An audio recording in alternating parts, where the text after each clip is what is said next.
As we continue on now, we're going to take a look at how we got to the next set of values for this problem. We'll take a look at this upper segment to understand what's going on here, and then we'll take a look at the first couple of questions and go from there. So as we look at this first upper section, I'm simply once again taking information from the story. The company is going to have some bonds. They're going to issue bonds, $5 million for each of 3 years, and that's going to give them then a book value of $15 million. In the story, I've said that we just barely issued these. There hasn't even been time for the interest rate to change, which also then means that the market value, which isn't really applicable, would be the same as the book value. The reason I show it as not applicable here is I want you to calculate it down here. So I didn't want to give you that information. But you're going to find that it's actually the same as the book value because interest rates and time really haven't moved forward yet. The bonds were just barely issued. The common stock is the $10 million that we're saying we valued this at. And what we're saying now that it must have a market value of $12 million. So we have to think about why that is.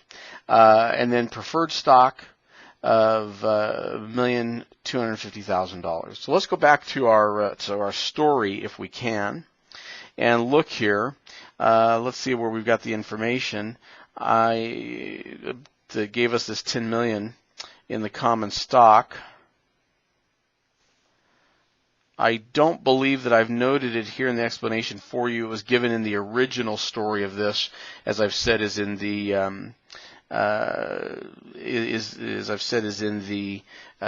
scenario and sensitivity analysis in class problem. So I apologize for that. But just accept that we're looking at this saying that there's common stock of $10 million, which then today had a market value of $12 million. So we're having to think about that as we're going to create some metrics here in a few moments. And then we had a preferred stock of $12 million or $1,250,000, which we said had a market value of $1,450,000. I give you then some returns, the risk-free rate, the market rate, and the beta factor for the stock, the preferred, and the bonds. This will then help you build a CAPM value for these RE, RP, and RD based upon these risk-free, risk in the market, and beta factors. And so just know that this information is just kind of given to you. As I think this go through a little further now, we're going to take a look at question number 1. Assuming the bonds were issued at par, interest rates hadn't changed since the bonds were issued, and there were no interest payment made yet. Then what coupon rate would you expect for the bonds? Well, the coupon rate I would expect for the bonds is if interest rates haven't changed, then that'd be the coupon rate that the bonds were issued at, which was 7.2%. If I then think about that, I can also justify it by the CAPM equation. I can say, all right, I expect it to be 7.2%, but given the other information I have, is it 7.2%? Well, let me put that into the CAPM equation to get this RD. Well, the CAPM equation, as you'll recall, is the current risk-free rate for that type of asset plus the market rate for the asset minus the risk-free rate times the beta factor. Or in this case, 0.2 plus 0.5 minus 0.2 times 1.733. That's our beta factor. And that gives us 0.072 or 7.2%, which was the coupon rate. So this simply tells us that at the time that these bonds were issued, under the recognition of a beta factor of 1.733 and a risk-free rate for bonds in the market at that point of 0.2, but a average market rate for bonds of that type or for that industry of 0.5, that we would have had a rate of 7.2, which is why we set the coupon at 7.2. Rates haven't changed, time hasn't changed, it's still 7.2. As we now move to question number 2, we're going to think about what's the current value on each of these bonds. Well, we intuitively know that if interest rates haven't changed, time hasn't moved, then the the market value should be the same thing as the original issue value, which is the same thing as the face value.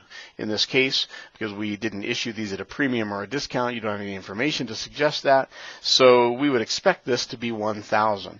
And we're going to prove it by utilizing our bond value equation.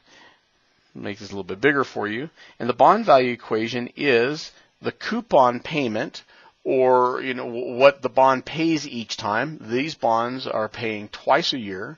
They're paying at 7.2%. Well, if it's twice a year, then that's 7.2% divided by 2, or 3.6%, or $36. We're going to take that coupon amount and multiply that by this term of 1 minus 1 divided by 1 plus the yield to maturity to the power of n. The yield to maturity is the YTM in the market, which, as we just identified, was the same thing as the coupon rate. But since we are using a bond that pays every 2 years, then we have to cut this in half for this equation. So this will not be 1 plus 0.072. It's going to be 1 plus 0.036. The same half year's worth of coupon rate that we use to identify or assign the coupon payment. And the n that we are multiplying this, or rather using as the exponent, is the number of bond payments left in the life of this bond. Well, it's a 15-year bond. It pays twice a year. That's going to be 30. So that's going to be the coupon payment times 1 minus 1 divided by 1.36 to the 30th, and then all of that divided by this same YTM, or 0.036. Excuse me, I said 1 plus, or 1.36. I meant to say 1.036. Well, that gives us the bond's value based upon the cash flow that it's generating. But we also know that we're going to get the bond's face value back at the end of the bond. So we have to then add the bond's value that comes from getting that cash flow face value back of 1,000. And we're going to then take that and then simply discount it back to today. This is the cash flow divided by 1 plus r to the t, which is how you would discount a value.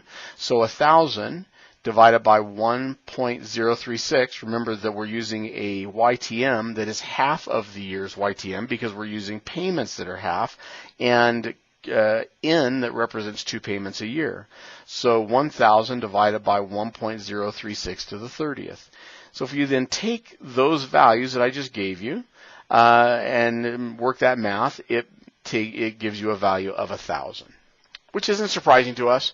This bond was worth 1,000 at issuance. Interest rates haven't changed. Time hasn't marched forward. It's still worth 1,000. We can use our calculator to find these same values.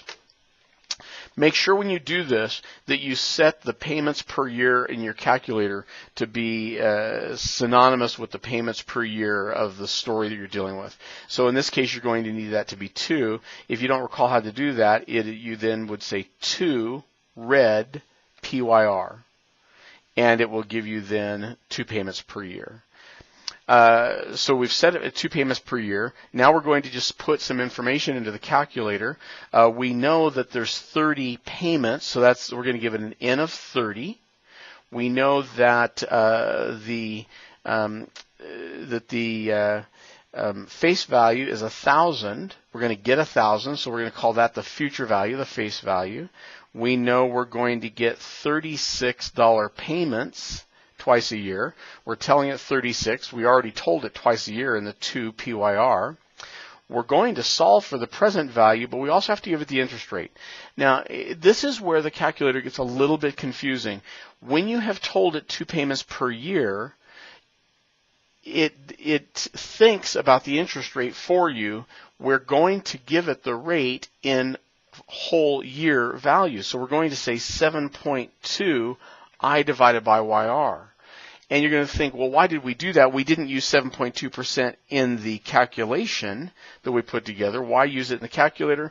Because the calculator thinks through the interest rate, and if you tell it the annual equivalency and you've told it twice a year, it recognizes that as half of 7.2. It doesn't do that for time, though. You had to tell it all 30 years.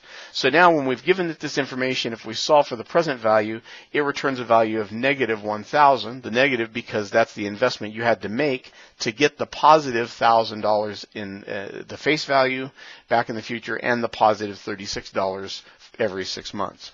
So that's a little bit about the calculator, and that's how you use the calculation.